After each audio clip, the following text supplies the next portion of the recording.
I was almost falling in because every time I'm trying to lift it, I'd start tipping forward.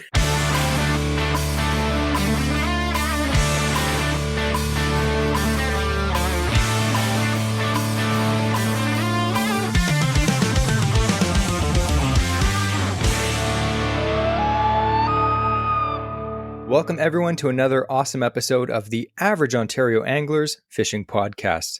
This week we have a very interesting episode. It's all about giant fish that live in Ontario and other places too, but we're mostly going to focus on our last fishing trip, which was pretty awesome. Before we get into that though, we're going to start off this podcast with something that we do almost every week, and it is fantastic. It is the Interesting Fishing Fact, which is a segment every week, usually that we do, that Andrew or myself tell you something that you probably don't know about fishing. And if you do, pat yourself on the back. You're a smart cookie.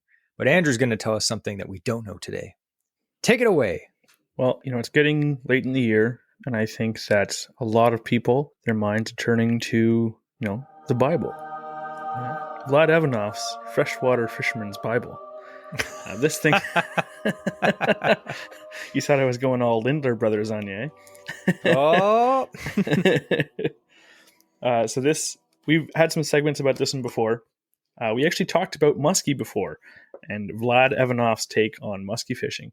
And we were recently, around St. Clair area. In fact, we were in the St. Clair area, St. Clair Lake.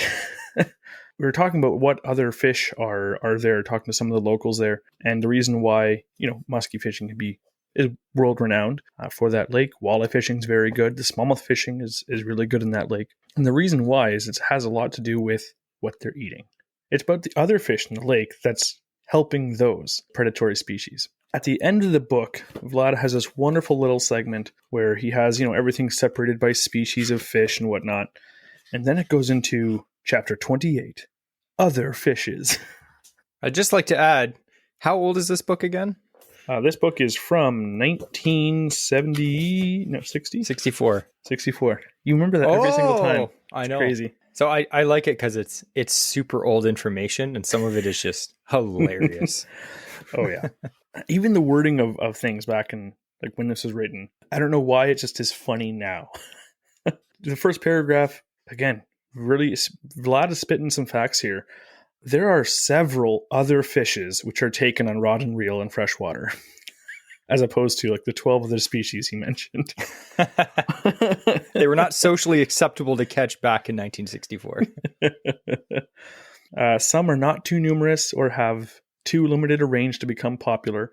Others are not available to any number of anglers, and still others do not bite too readily or are difficult to catch, because everyone knows the rest of them are very easy to catch. Still others may require special knowledge or techniques and methods not known to most anglers. Do you agree with that, Jesse? Well, I don't know what species you're talking about, so... The one it definitely applies to. One of them I will say is sturgeon. That's definitely, all those things apply to that one. Fair. But he goes into a couple of them. Now, I find it interesting that pretty much all of these are found in Lake St. Clair and are of vital importance to the ecosystem there. So the first one he talks about is whitefish. There are multiple species of whitefish in North America. Now, that's something I did not know. I thought it was just whitefish as one species. One of the largest, most numerous of them is the lake whitefish, which is the one that we most commonly think of fishing in Lake Simcoe or fishing, St. Clair. Another version of whitefish is the Cisco or lake herring, very closely related to the whitefish. And another one is the mountain whitefish, also called the Rocky Mountain whitefish. Now St. Clair has lots of Cisco and lake herring and stuff like that. And these are soft-finned fish, very fatty meat. And that's a good reason why the ecosystem there works so well. But did you know you could actually target them as game fish? Vlad starts talking, for deep fishing, the spinning rod and bait casting rod can be used. For shallow water and surface fishing, the fly rod is good. I've never heard of anyone going for whitefish with a fly rod, like dry flies. I mean, sure, it works. Vlad says so. Therefore, it does work. My favorite line on this, though, is the lighter limber rods are best because whitefish don't run too big and have tender mouths. Sounds I don't know why that sentence. What a description. A tender mouth. He's talking about oftentimes they can chum the area in advance, and you can catch them up to 100 feet deep or more. Now, he does mention that you can kind of cast them during a limited time frame. It says here, bait fishing, so when you're using live bait, is done near the bottom in the spring, summer, fall, and winter. For lake whitefishings, this goes. So, limited time frame of the entire year. Don't miss it. It goes by quick. But he says that they put up a surprising fight, somewhat like a trout. Again, he reinstates that they must be handled carefully at the end of the line because they have a tender mouth and a hook pulls out easily. He talks about the sturgeon. The thing about this book, first of all, there's a big picture of a guy just spearing a sturgeon on the ice. I'm like, yes, that's not allowed anymore. Talks about how there's the white sturgeon is the largest sturgeon in North American waters. He states that it's not often caught by anglers on rod and reel. Whereas, again, that's a sign of the times because nowadays that's the absolute only way you can catch them, I believe. There might be a couple areas where spearing's still allowed, but for the most part, that has been banned due to the fact that there's not many left. He talks about, even the size of them are huge, but what would you recommend using for bait? Like when you think of sturgeon fishing, Jesse, what do you think of as bait? And again, this is because certain things are illegal these days, but I would guess like using some kind of fish on a hook, like a piece of dead bait, I guess. Like, I don't know, like they're bottom feeders, right? So I'm always used to, like seeing them fish these big dead baits in the bottom and just wait for these, sturgeon to come up and eat it. He's talking about using heavy lines from 50 to 80 pounds with saltwater reels, using live bait such as sardines, smelt, and lamprey eels. Yes, I love using lamprey eels as bait. Just kidding. We average Ontario anglers do not advocate the use of lamprey eels as live bait. I hear guys just use like a whole bunch of worms on a hook. Yeah, like dew worms, I've heard that too. Yeah.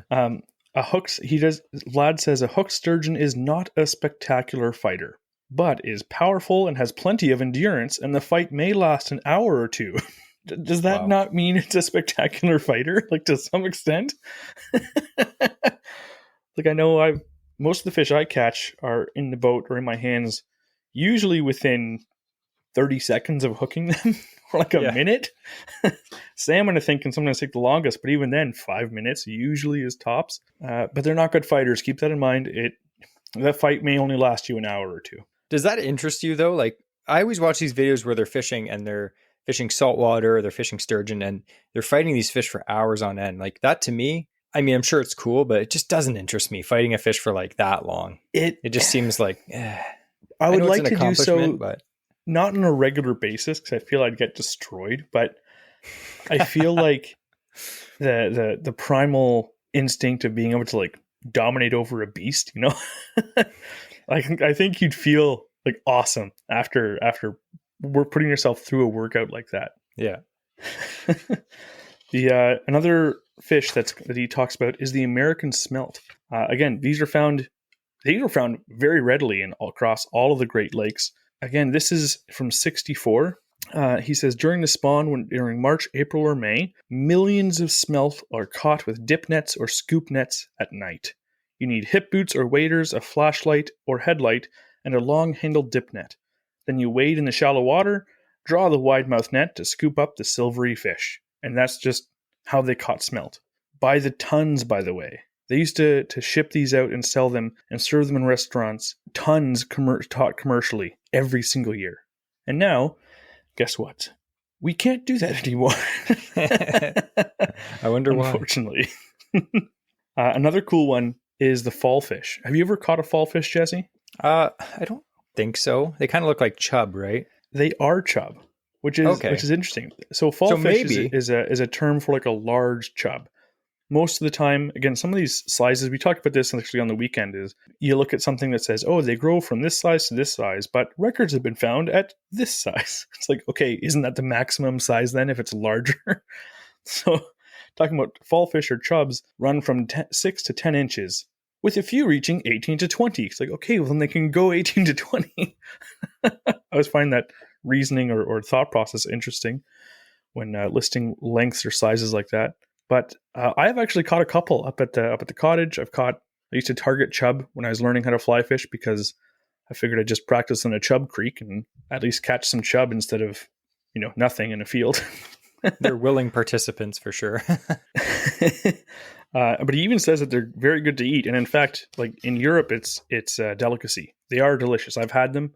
They are delicious, but he does recommend clean them as soon as possible and keep them on ice, or else they'll turn soft and unfit for the table. So the reason I want to talk about baits like this or fish like this is, yes, we can have fun targeting them and catching a fall fish, even going for smelt. I've had them before. Those smelt are delicious. Catching lake herring, they can be fun. It's something that I often target, but like whitefish, a lot of guys fish whitefish these days.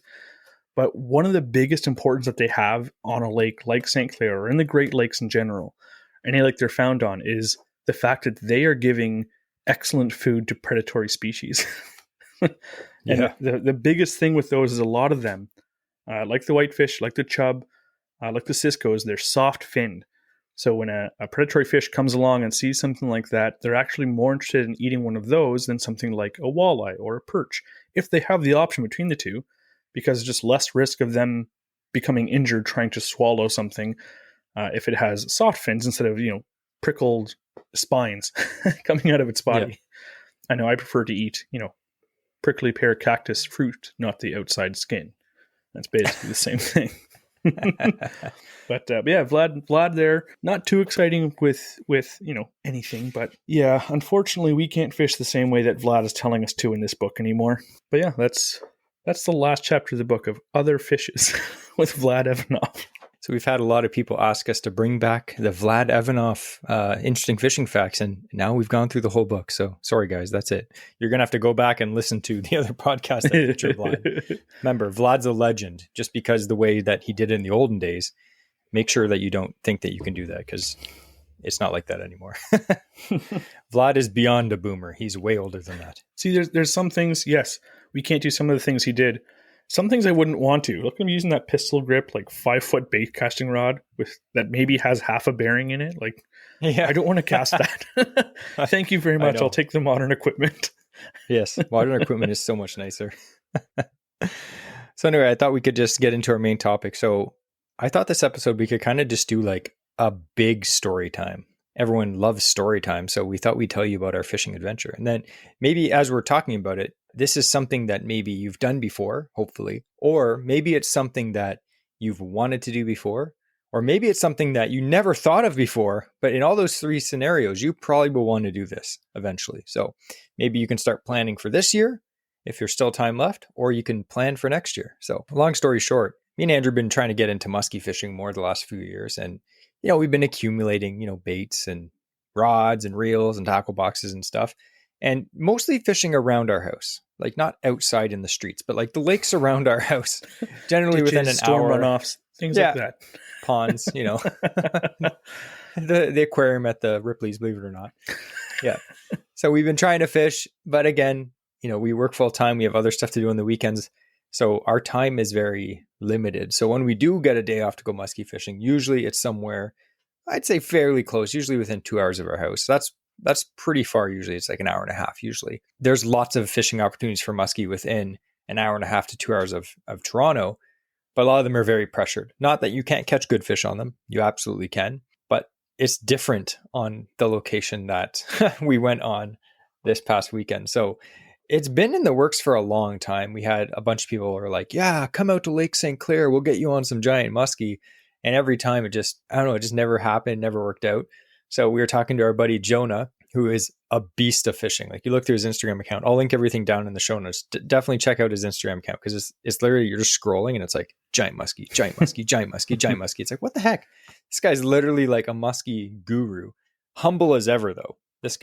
He's great. But anyway, he invited us out and he's like, yeah, I'll take you guys out. We'll catch you guys your PBs. And I was like, awesome, let's do it. So we actually planned it out. We booked an Airbnb. We drove all the way to St. Clair, and it happened to be the Taylor Swift concert that weekend. So we hit some traffic. It took us 5 hours to get there. So it wasn't close. It was pretty far. We finally got there late at night, and he messaged us. He's like, all right, I'll meet you there at sunup. It was like 7:15, 7:30 in the morning. And I think the first thing we'll kind of talk about is kind of, we had never fished this area. I've heard a lot of talk about it. I've seen a lot of pictures. I watched a lot of videos, but we didn't know what to expect. So the first thing we did is we went to a tackle shop right beside our Airbnb, like 3 minutes down the road. There's a tackle shop, Lake St. Clair Pro Tackle. And we had to meet Jonah at the boat launch at 7:30, and we were like waiting at 7 o'clock for the guy to open. We went in there just to grab a bunch of baits. I think we got in at like 6:58. The guy opened the door, we're like knocking on the door. Can we come in now? Yeah. Again, that shop there, pretty cool. Again, we're very fortunate to live in the GTA. Generally, you wouldn't hear people say that. You're not very fortunate to live in the GTA generally, but we're fortunate to have a lot of tackle shops. Like there's big ones, there's Bass Pro shops, there's Cabela's, there's Sail, all like in that area. There's, Gagnons, there's all these fishing stores, but out there, not so much. But some of the new shops that are coming up there, they do have a lot of stuff. And a lot of the stuff that we were seeing in these shops, it's stuff that you can't legit buy out where we go to the tackle shop. So a lot of stuff me and Andrew are like, oh, wow, they have this, or, oh, I've never seen those in person.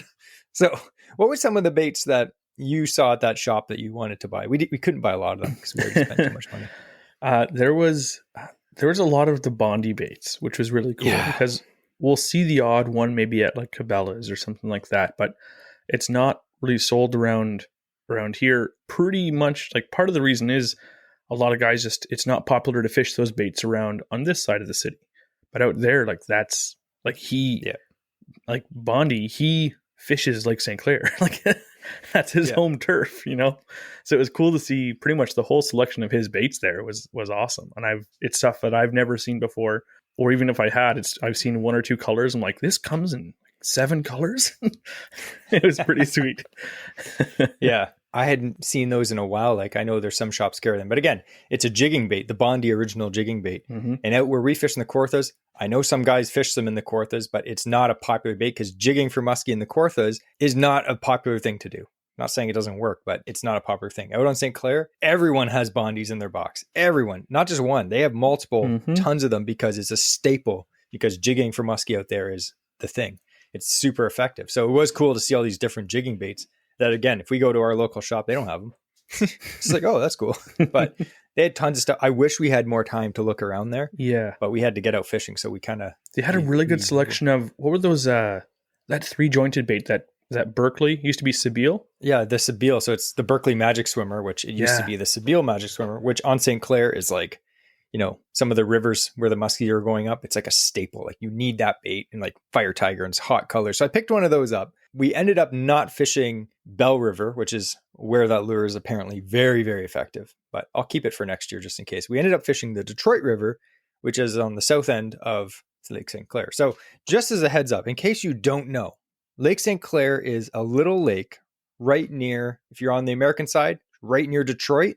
If you're on the Canadian side, right near Windsor. Now, it's about 3 hours from Toronto, and it basically is the lake that is in between Lake Erie and Lake Huron. So it's a very big lake. It is, I'd say it's definitely bigger. I don't know the exact size, but it's bigger than Lake Simcoe. So it's a sizable lake. The thing about Lake St. Clair is it's shallow, so there's lots of fish that live in it. Now, you may think, oh, don't you think deep water means bigger fish? Not necessarily. Some of the big lakes that you go up north fishing and it's like 150 feet in the middle, it's like, that's just dead water. There's nothing there. There's no fish swimming there because unless they're just following bait fish around. If you have a lake like Lake Erie or Lake St. Clair that's generally on the shallower side, there's so much more life because it can go throughout the whole lake. There's no like dead zones that's too deep to support anything. So it's one of those lakes. It's just like a special lake. Like the temperature change in that lake is different than deep water lakes. It'll cool down a bit quicker, but it also warms up a lot quicker in the spring. So even that side, you can have the growing season for some of these fish be a little bit longer. So they're feeding a bit better too. And like Andrew mentioned in the interesting fishing fact, it is just a massive bowl. Lake St. Clair is a massive bowl, and it's full of bait fish. It's full of things for muskie to eat. So like, again, we fish the Kawarthas a lot. There aren't big schools of big bait fish in the Kawarthas. The Kawarthas, you'll have like, little schools of perch going around or crappies, little like, pinhead sized minnows. But on St. Clair, there's giant schools of shad, and shad are just big, silver, fatty, soft fin fish, and muskie gorge themselves on them. That's why Lake St. Clair is world renowned as one of the best muskie fishing locations in the world. It's got some of the biggest muskie in it. Again, there's other lakes that don't have big schools of shad that you can catch big muskie. You can catch big muskie in the Kawarthas, but these muskie, they're completely different. It caught us off guard how fat and big these things were. It was insane. And it's because there's literally hundreds and hundreds of thousands, millions of these big shad just schooling around, and the muskie just gorge on them. There's also all kinds of other fish for them to eat. There's walleye, there's perch, there's smallmouth bass, there's suckers, there's herring, everything in there. It's literally just like this massive bowl full of food. And these muskies, they're like pack hunting. They're just going around following the bait, boom, boom, boom. And what happens is this time of year, it's cold. All those shad go up these rivers to spawn. And what happens? Muskie follow them because they're trying to fatten up for the winter. Like we always say, they know winter's coming. They're trying to fatten up. They're also like pelagic fish anyway. Like they're freely roaming. They're not just sitting in one spot, like under a log or something. They're following food. That's literally their life, is just follow food, eat food.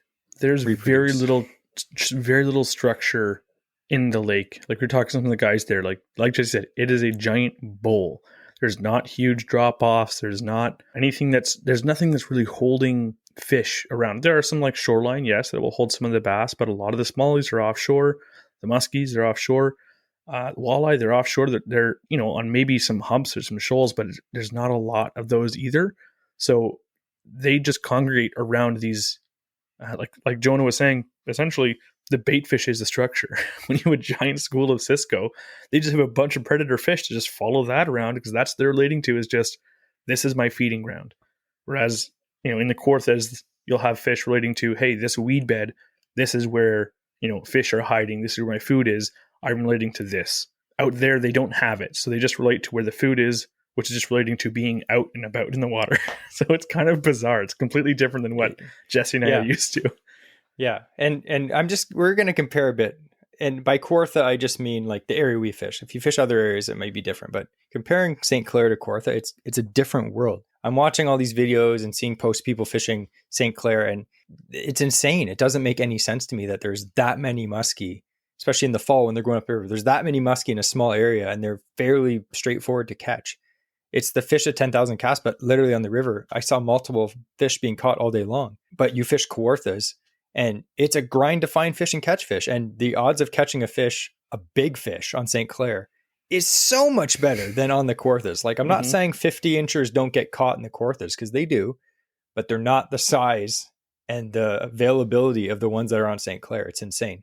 I think the cool thing about St. Clair, like we said, there's so much bait fish. And in the Kawarthas, the fish are a lot skinnier generally. I'm not saying you can't catch a fat one because they're out there, but a lot of them are skinny because food is hard to find there. You look in, say you're going up one of the Kawartha lakes, like Pigeon Lake, for instance, there's tons of muskie in there, but we've caught a lot of them in the river or the lake, and they're just snakes. They're skinny. Why is that? Well, they have to work hard. They're feeding on like rock bass, perch, smallmouth, like little smallmouth bass, little minnows, stuff like that. And it's hard for them. They have to actually like ambush these things and feed, like, spend a lot of energy catching these things to eat. But on St. Clair, there's these massive schools of large bait fish that is fatty. Not only are perch and other things spiny, but they're also less fatty than like shad. Shad are like fatty and really nutritious for them. Helps them gain weight and get fat. And like you said, the reason that fat is so important is because that is calories, right? Like you think of us as humans, if we're eating a bunch of vegetables, people do. Oftentimes, if they only eat vegetables, they're pretty skinny. Good for you. Yeah. If you're like me and you like eating cheeseburgers and fries and that stuff, guess what? You put on a bit of extra weight and you get chunky and you get plump. But at the same time, and we're going to go into that too, like a little bit about how the fish like fought and stuff like that, a difference there. But when you have fish in let's say in a body of water that doesn't have a lot of high calorie food, they grow a little bit slower. They won't be as, robust, plump. They have to take everything that they do and like, is it worth the effort to go here? Is it worth the effort to, push myself and go for that meal? Whereas if you're on a lake where you have an excess amount of food that is giving you all the nutrients that you need constantly, you're like, yeah, I can just go for it. I can eat that big meal. I go wherever I want. And they just feed the whole time and they just grow the whole time. They're not really like ever at a deficit, unlike some other lakes. So it is a really special place for that. That's why the muskie there are bigger in general. Yeah. And just kind of talking about the time of year that we went, the water when we went was still a bit warm.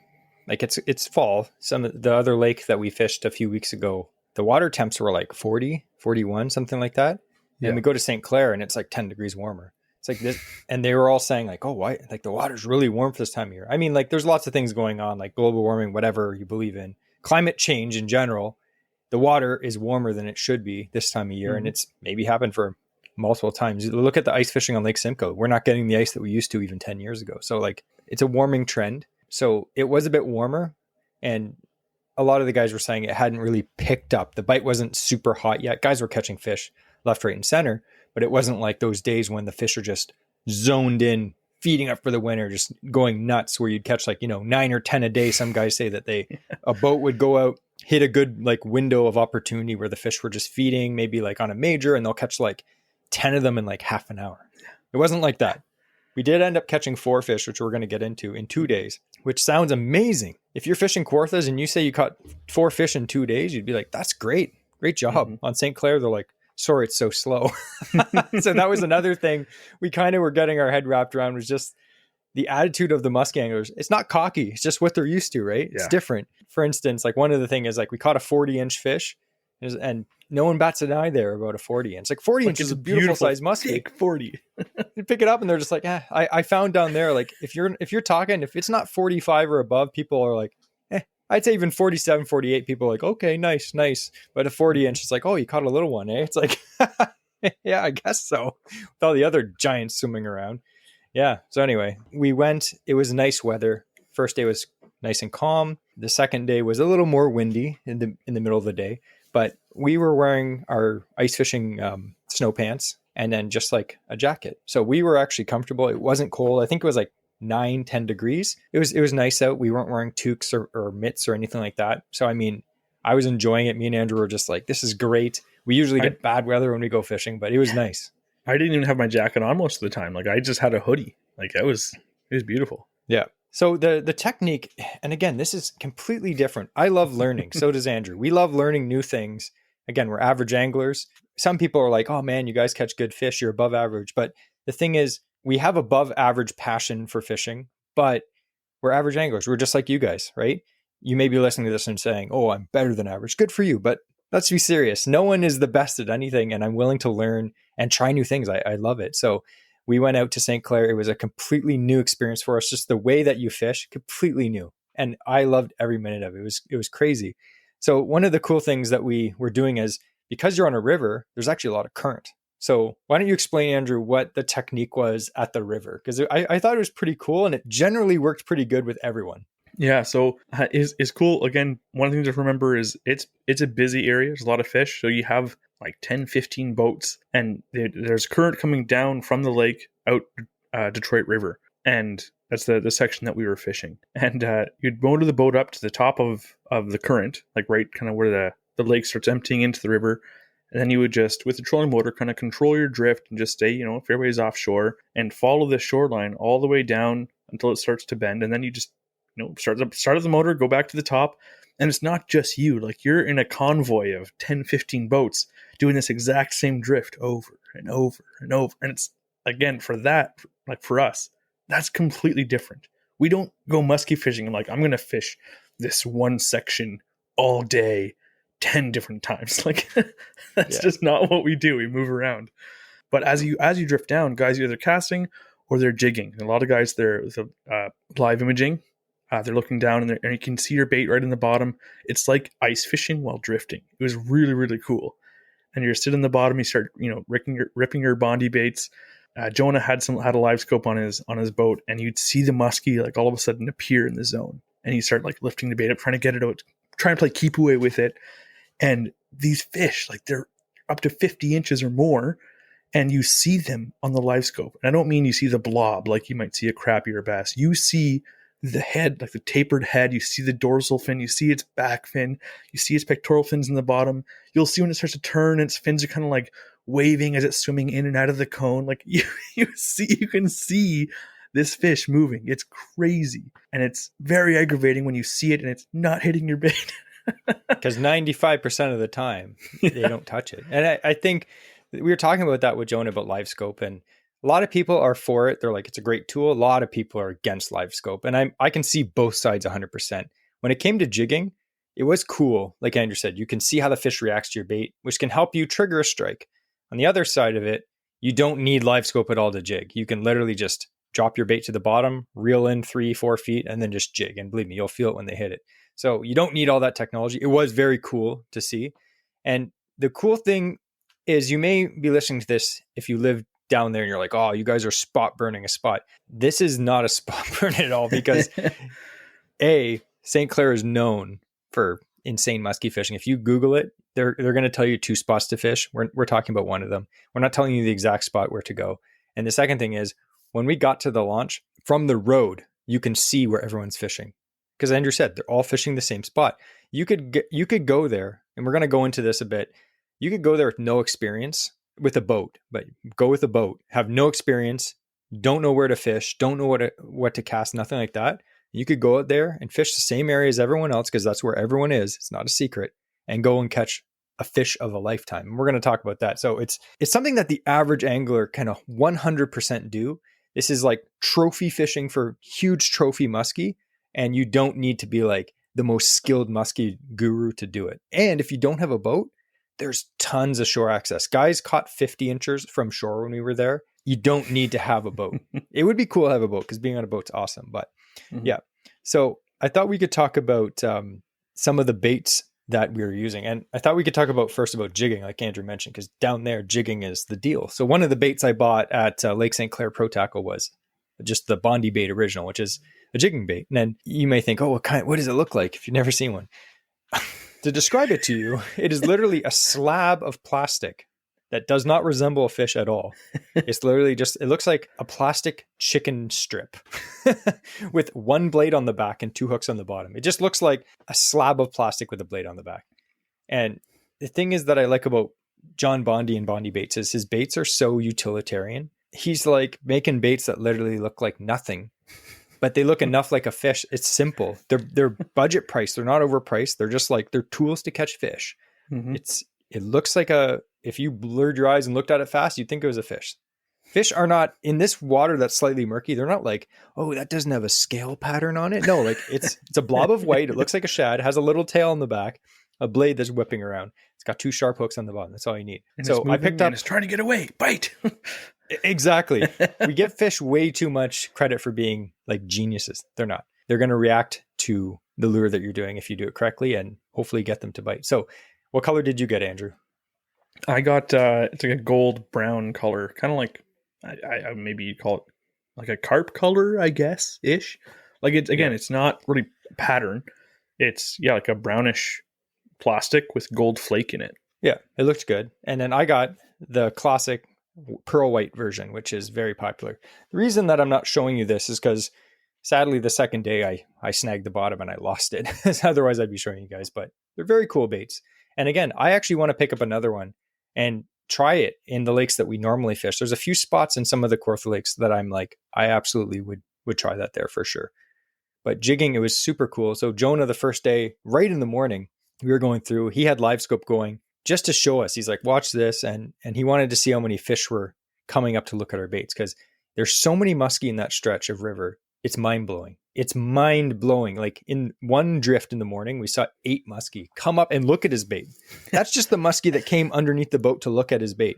8 muskie. And some of them were very sizable. So he was showing us how to do it. And again, we've been fishing a long time. Like we don't need any explanation of like, how to jig. He showed us the basic technique. We started jigging. It's simple, right? So Andrew was up there jigging and I was chucking swim baits in the back because I hate jigging. But anyway, I'll tell you a bit about my jigging experience, which actually happened the second day. We were drifting down, like Andrew said, down the river, and everyone was in line, maybe 100 feet apart. And then this bozo drives his boat right in between us, within, I'd say, 20 feet away from us, and literally just pulled in front of us. Yeah. And we were all like, what the heck are these guys doing? Like, this is so rude. Everyone's in line. It's like being in line at a grocery store and someone just walks in front of you and stops. It's like, do you see the line? They looked at us. They don't wave. They don't nod. They just like made eye contact, moved in front of us, and just stopped. We're like, what? Yeah. And they stopped and like spot locked. So we actually had to like drift around them, like start up the motor, the trolling motor, and get around them. Anyway, I was jigging a Bondi bait. I wasn't using live scope because I was just saying to Andrew earlier, like I get that it's a cool tool, but when I'm relaxing and I'm doing something simple like jigging, I wasn't even looking at the screen. I was just jigging, kind of looking around. And as soon as we passed those guys and started jigging again, Jonah was telling us how to feel the bite. Because what happens is, in my guess of what happens is, a muskie rushes up to it and grabs it. So as you jig up, when the bait's falling down, that's when they're going to grab it. And when they grab it, your line just kind of goes slightly slack. And you just feel like a tick. Like you'd think that when a muskie smacks a jigging bait, it just like all of a sudden it's like boom. It's not like that at all. It's super weird. So as the bait's falling down, it probably drops like 2 or 3 feet depending on how much you're jigging. This muskie just comes up and eats it. And then when you lift your rod to jig the next stroke, like you don't know a muskie ate it. You just feel like a little like weird sensation. The muskie's on. So it's pretty cool. It's kind of like ripping hair for walleye in the spring when you chuck out a hair jig and just rip it through the weeds, and muskie do grab those too, but the walleye grabs it. And all of a sudden, when you jerk your rod, the fish is on. It was like that. And what happened with me is, again, this is my first jigging fish. I'm jigging and all of a sudden my line goes weird. And then I pull up and I felt like I snagged a rock or the bottom. And I was just like, oh, and I didn't really like set the hook into it. I just felt like I was snagged. I was like, oh, like just lost a $30 lure. And all of a sudden it's like head shake, head shake, head shake. And I just pull up and set the hook into the fish, got the fish in. And it was right in front of those bozos that pulled in front of us. So we were kind of like, idiots. Nah, we got the fish. So I was pretty happy about that.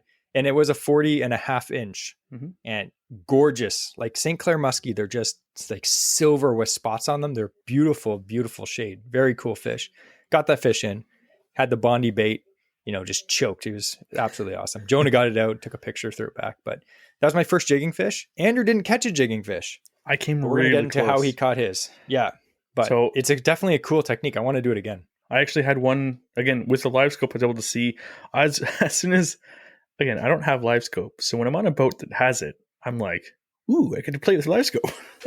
So I was up there for most of the day on the first day, standing in the bow, just like my head looking down the live scope, what everyone complains about seeing, people do. But hey, it's new. It's fun for me. So I'm up there and I can see, I was using the burbot tube as well from Savage Gear. I was using that as well. And you can see, like, when you have it dialed in just right, you see your tube, you see the tendrils off the back, you see the blade in the back, you see your leader, you see the swivel above your line, you see everything on it. And then you see these fish like come into view. And I had one, it was taking up like 3 full cells on, and each cell is, 2 feet or 3 feet, whatever the depth is showing. And this big muskie, like it had to have been at least 50 plus, because it was taking up so much of that screen. And I had that thing follow it all the way up to the bottom of the boat. And I dropped the bait back down, followed all the way back down, back up. And you could see, like, on the live scope, like, it was touching the blade on the back of this tube, and it just wouldn't commit. Tasting it. It was so frustrating.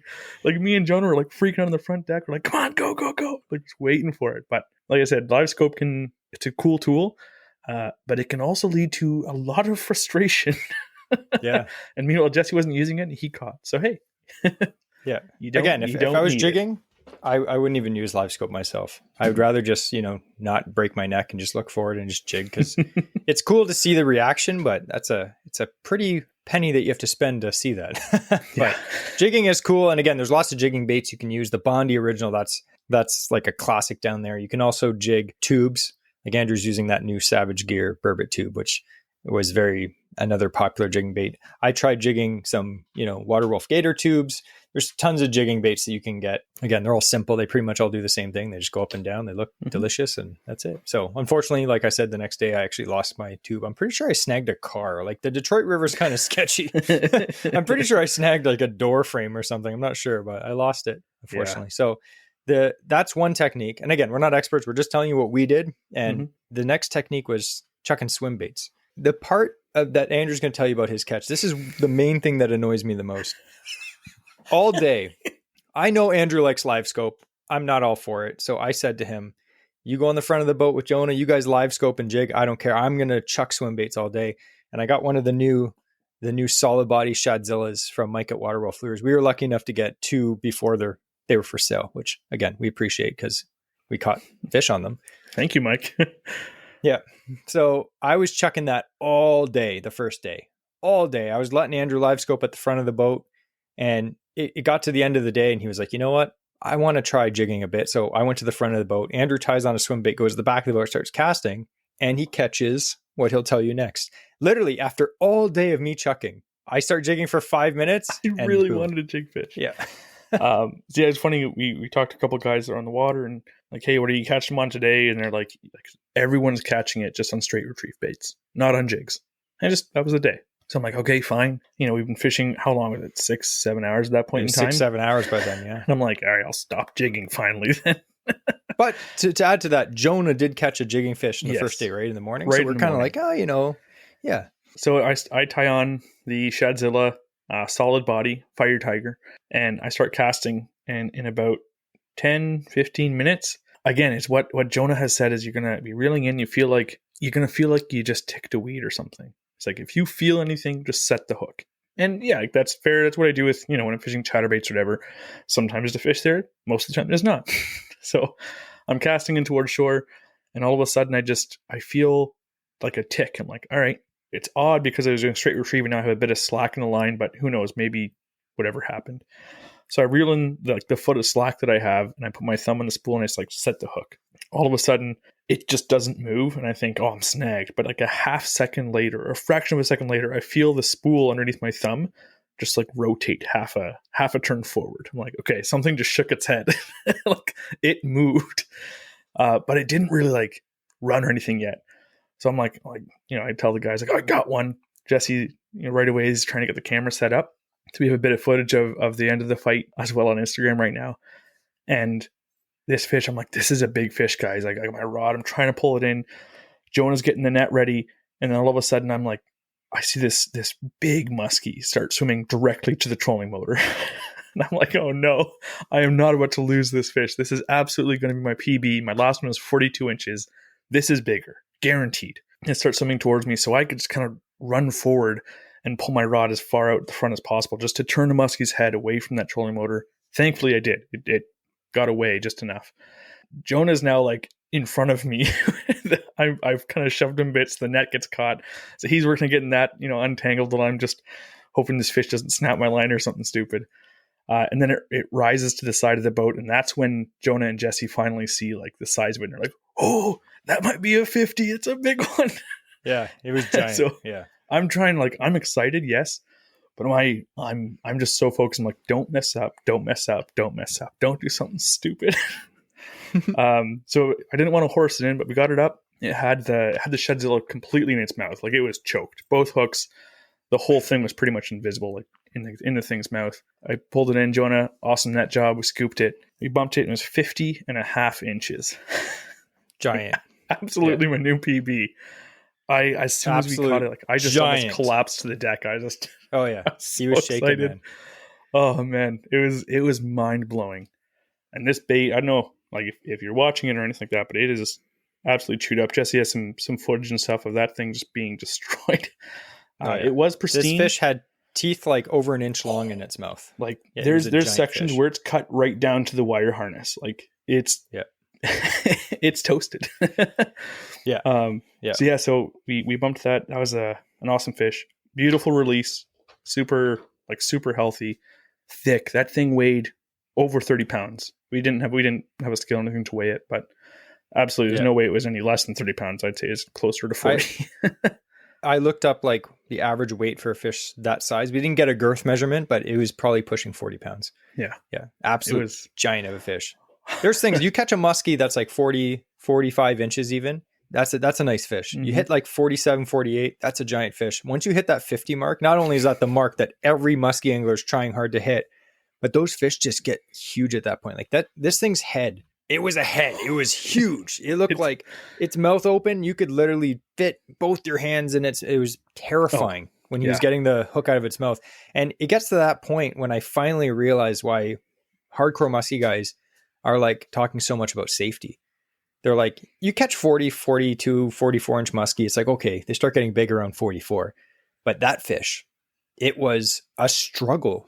I was watching Andrew try to grab it in the right way. And this fish was just shaking its body. And Andrew was having a hard time holding it.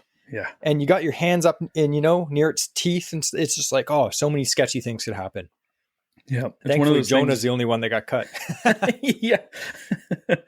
Yeah, is even trying to get it from the net, like on the edge of the boat, up into my arms. Like I was almost falling in because every time I'm trying to lift it, I'd start tipping forward.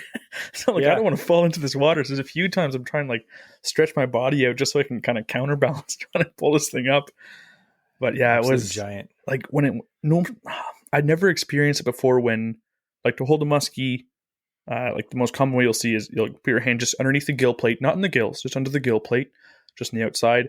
And there's kind of like a groove you can kind of fit your hand in. So you're away from the teeth that are inside the mouth and you're away from the gill raker. Then you kind of cradle it under its belly closer to the back end. You can hold it safely where it's not separating its spine and stuff like that. I've never had a muskie where I slid my hand underneath that gill plate and I had like a pool cue to grab onto of like that jawbone at the bottom of the gill plate. Like that was a good grip. But it's one of those Giant things where fish. you can grip it, and Jonah's like, just be careful because if that thing rolls on you, it'll break your fingers. Like it's happened to him. So it's like, yeah, absolutely. You think, oh, I got a good grip, but you can't control something of that muscle, like that power. So if he's, there's a couple times I'm trying to grab it, I just had to let go and let it roll in the net a couple times because I couldn't. Yeah, I'm not about to try and tame the beast. Just catch it. So again, Andrew using. I just want to take some pictures of you. Serial killer. So to kind of wrap the trip up, so Jonah caught a nice jigging fish the first day. Andrew caught that giant 50.5 inch the second day. Mm-hmm. And then no, that was the first day still. Oh, the first day. And then In the second afternoon. day I caught that 40.5 inch. And then the second day Andrew also caught, what was it? 40 inch, 39, 40 inch, 39, like that. 39 and something. Yeah. Similar size. Yeah. Again, another beautiful fish on the Shadzilla Junior again. On the same And I know bait. we talked about that last week. I am 100%. I forgot to ask Mike, but Mike's 100% down. We're going to do a giveaway. Not this year. We're going to do a giveaway next year. We'll talk a bit about how we're restructuring the podcast in a future episode, but there is going to be massive changes for 2025. It's going to be uber educational. Still going to be funny and cool, but the podcast for 2025, we are going to have every single month awesome expert guests. 2025, all expert guests. And during our Musky episode, I'm going to see if I can get Mike to give away a few of those solid body Shadzillas. Right now, he sent me pictures. We were sending him pictures because not many people have them right now. And again, who the heck are we to get them? I mean, we have an Instagram account. That's about it. We're not avid musky anglers. A bunch of guys that are pros or like, very experienced and know Mike. They have a few to test out. But we were lucky enough to get them. And I'm glad we did because Andrew caught 2 fish and one was a giant. Actually, I'd say right now, that fish that Andrew caught at the moment of this recording, it's probably one of the largest fish so far caught on that bait. I'm not saying it's the biggest because some guys do have them. They're using them, but they're fish catching machines. They're going to be available soon. Not yet. Mike was sending me pictures of like his workshop and he was making like hundreds and hundreds of them because they're such an amazing bait. They have such an awesome wobble. Yeah. Such good head rock back and forth. The tail's kicking. You can reel them in fast. Again, we are fishing cold water, so we are fishing them nice and slow, but very versatile bait. I'm going to buy at least 2 more. Oh, absolutely. Absolutely. Especially now, Andrew, he's going to have to. It's a confidence bait for me now. Yeah. I need to, this one's getting retired. Again, it got me 2 nice muskie, 1 amazing, like legendary. And I just want to say when we were out there, a couple of the things about the river that same day when I caught my 50.5, the boat behind us caught a 53. Like, another guy that day over at Bell caught a 50 something from shore. Like that just is the difference. Yes, you can get on other lakes, you can pull out 50s and you'll see 1 or 2 a year come out. Here you're having multiple a day. Like it's nothing and no one bats an eye. That's normal. But it's not lost on me. That being said as well, it is not lost on me how grateful I am to have caught like a 50. Like I'm not a hardcore musky guy where that's like all I do. No, I like fishing for all kinds of stuff, but I fish enough where, and I fish musky enough where it's like, I'm not saying I'm deserving of a 50. I don't think I am, but, and Jesse will be the first to tell you I'm not. Maybe a 49, not a 50. But, talking to guys out there, they're like, you got to fish like on your first trip to St. Clair. Like, that's insane. I've been fishing it for 18 years. I'm still looking for that 50. And it's one of those things where it's just chance. I happened to cast in the right spot when a 50 was there. It's awesome. I was doing the same thing everyone else in that river was doing that day. Finally, I stopped jigging and started casting. But it's not lost to me how like I'm still buzzing from it. Like it is. Yeah. It's not like I've heard stories of guys like, oh, their first trip out, they caught a 52 and they're like, is this good? Like, I know it's amazing. So I just want to say that. Yeah. I'm glad Andrew got it. It was watching the experience from my perspective. It was insane I've never seen Andrew so happy. Even on his wedding day. Just kidding. Don't tell my wife. Yeah. She's not listening to this. It's okay. Anyway, I thought it was cool. And like Andrew mentioned, like if you don't have a boat, you have a chance at catching a 50 from shore. Apparently some 12-year-old kid caught a 50 from shore at the other location on St. Clair. So I'm not saying that 12-year-olds can't be good at fishing, but you don't have to be insane and have all this fancy gear. Most of the people we saw, they had budget gear. They're from shore. They had a bucket with a bunch of lures in it. I was going to say, that being said, it's not like fancy gear, but they were equipped for muskie. I just want to point that out. Yes. They were rods that could handle the size of a muskie. Lures are muskie lures. They had landing nets to land muskie. There are a few that weren't, but I mean, oftentimes like there's guys there that, like they have there's most of the guys on shore, they're rigged up for muskie. So if you are going to go there, be prepared. Like you have the chance to tango the 50, which means be prepared to tango with a 50. Like, and you got to be prepared for that. Believe me. Yeah. If you catch a lot of like 30 to 40 inch muskie, that's nothing. That's nothing. So I thought we could just talk about bait. So Andrew caught the fish on the Shadzilla, which if you're listening to this, we talk about Shadzillas all the time. They're great. They're made in Ontario. Solid body. It's a 9.5 inch swim bait. It's a boot tail swim bait. It's 9.5 inches long. They weigh roughly 6 ounces. So it's not, that may sound big if you're a bass angler, but for muskie guys, that's, I'd say like a small, medium sized lure. It's not It's big. easy to cast. You could some guys use the 12 inch Shadzilla, which is bigger, obviously. But most of the people that I was talking to, they just use that size. Another very popular bait down there is the Restless Rider, which is a swim bait with a big curly fin on the back. And they're usually, because it's funny because we fish Kawarthas and generally use natural colors for muskie. But out there, it's like sherbet, chartreuse with dots, monkey pie, like all the names for the stupid musky lures, and they're all like, is monkey bright, pie super... an actual no, color? I just made that up. That should be. We should make a special custom color called monkey pie now. Yeah, and like this stuff is, all the stores out there have them because the Restless Rider is like one of the most popular baits out there. Another one that I actually had the second day, I had a fish in the figure eight grab my lure, but it just nipped the back, so I didn't hook it. Was the Royal Orba. This is the regular size, and I actually put 2 different colored blades on the back. So I have a chartreuse blade and a copper blade, just to try to show them something different. But it's another Bondi bait, and it's basically just, we call it the floppy fin hot dog lure. It's literally just a cylinder of plastic with 2 hooks on it, and then a floppy, bulldog tail on the back. So as you reel it in, the blades on the back spin, and the floppy part on the top, like the mohawk, just flutters back and forth. It looks like nothing, but at the same time, it looks so natural in the water. And I had a muskie just come out from under the boat, follow it, and just nip at the tail.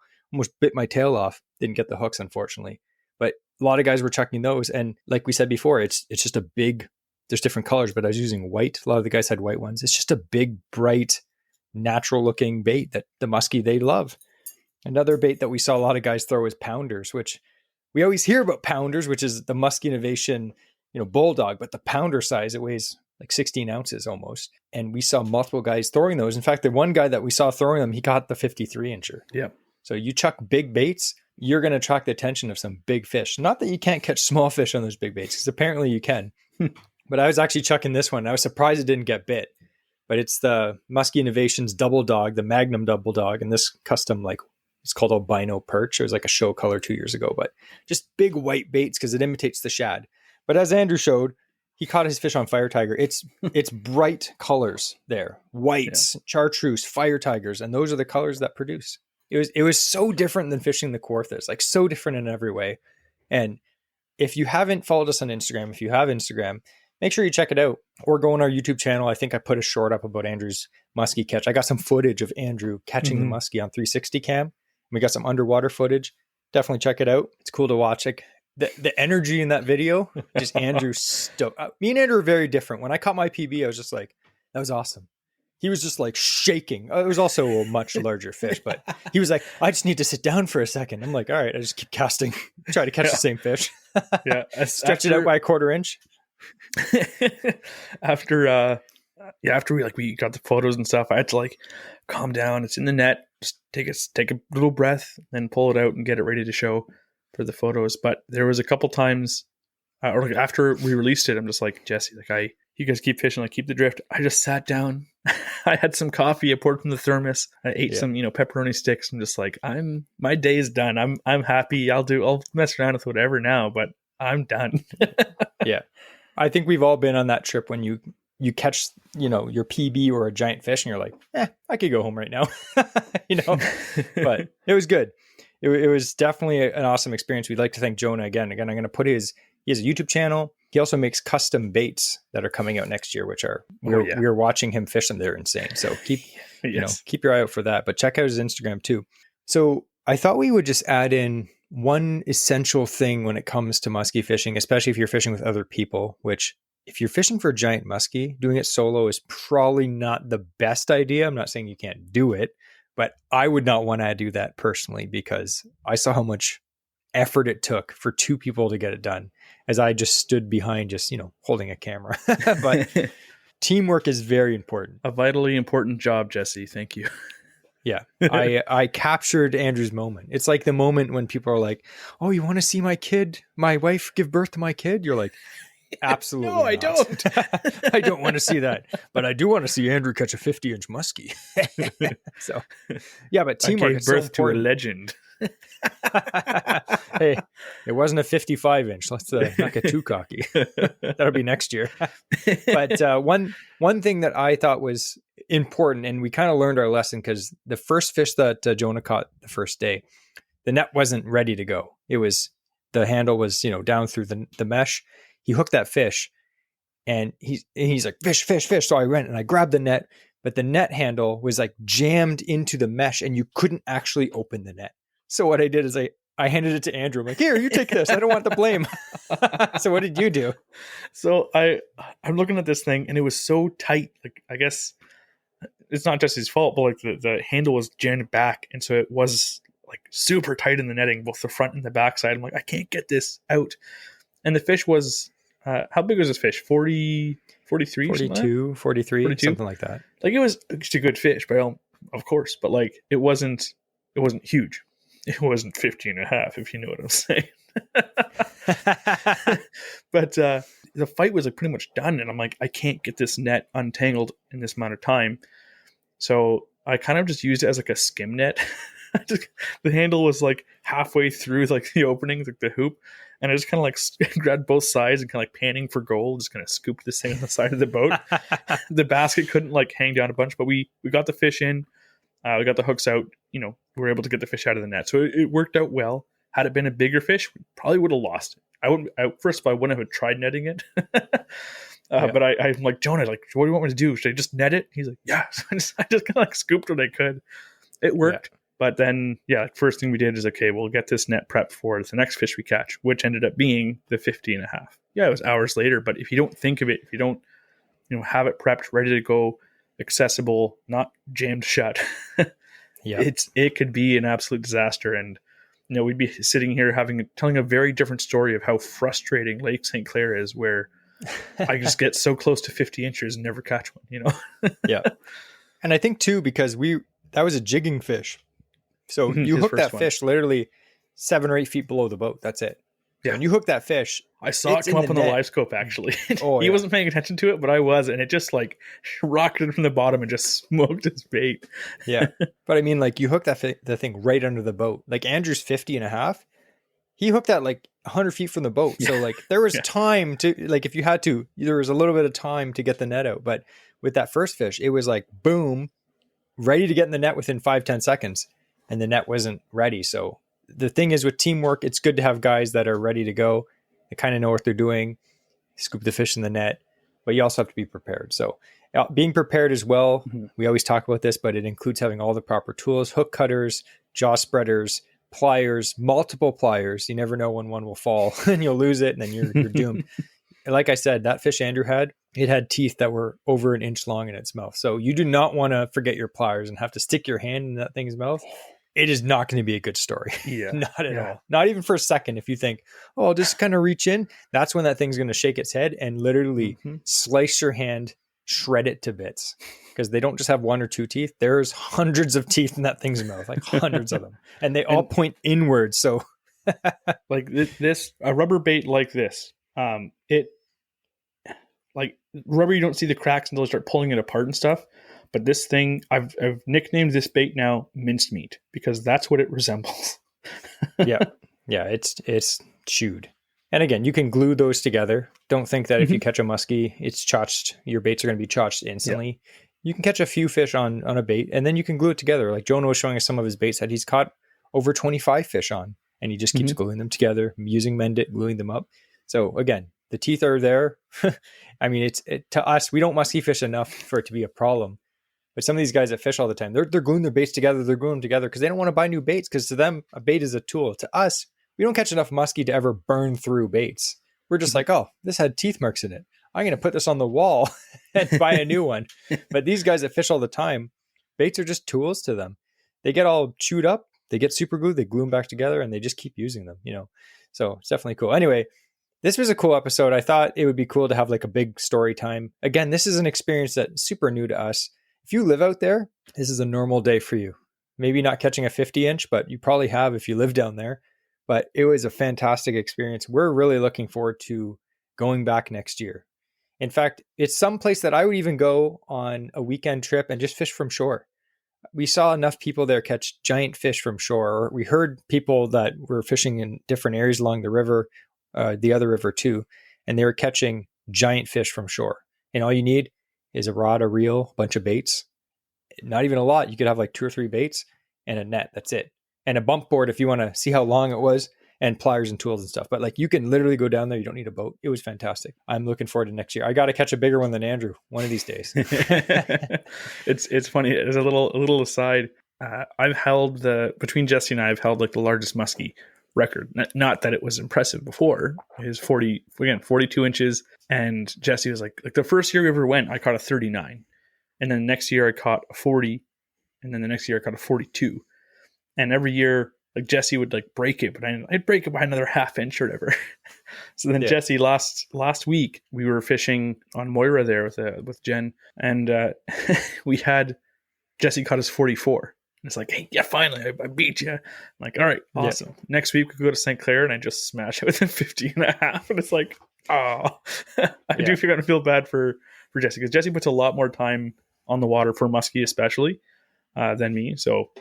But yeah, it's kind of nice to have like one species that can hold over him, because he's got me beat in like every other one. Yeah. But it just goes to show you like how insane St. Clair is. Like, you could fish your whole life in the Kawarthas and not catch a 50. You can go to legit St. Clair and catch one from shore in one day. So we're not saying like a 50-inch guarantee, but it is, I think the point we're trying to say is it's just an insane fishery. If you've never fished it before, definitely give it a go. And again, it was a bit of a drive for us. It was 4 or 5 hours, but even if it was 10 hours, I'd do more days than just the weekend, but I would definitely even drive for that because it's world class. Where are the best places to fish for muskie, where there's a lot of big fish? You're looking at St. Clair, Georgian Bay, the St. Lawrence, the Ottawa River, all just big bodies of water with lots of food. So pick one of those and just start casting a 9.5-inch Shadzilla and Fire Tiger, and you're sure to catch a fish. At least that's what worked for Andrew. So anyway, we thought this was a cool episode, story time. Again, this year is coming close to an end. We're almost up to December, which is exciting because, as we mentioned before, we're going to get into it in a future podcast. We are reformatting the podcast almost completely. It's going to be very different for a better reason. There's going to be a lot more educational content coming your way from very, very experienced guides and professional anglers. So it's going to be very awesome. But before we end this episode, we are going to, as tradition states, have the quote of the week. And to handle that, we have the man with the mustache and the beard, Andrew. If you plan to catch a 50-inch, be sure to bring a big old winch.